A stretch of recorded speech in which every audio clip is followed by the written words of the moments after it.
እነሆ አሁንም እንደ አዲስ የምናወራለትና መፍትሄውን ያላገኘነው የነዳጅ ችግርን ሊቀርፍ ይችላል ተብሎ ተስፋ የተጣለበት የፈጠራ ስራ በረዛን አካዳሚ ተማሪ አክረም ሬድዋን ተሰራ።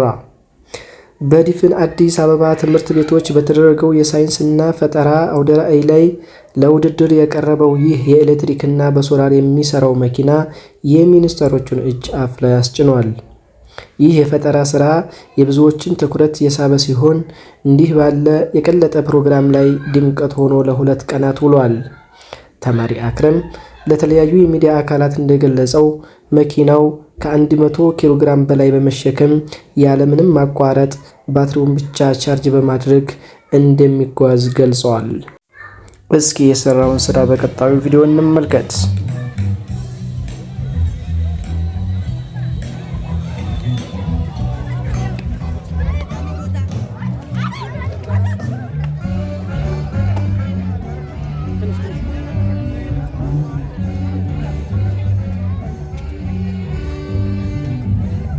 ቶ ያምጣው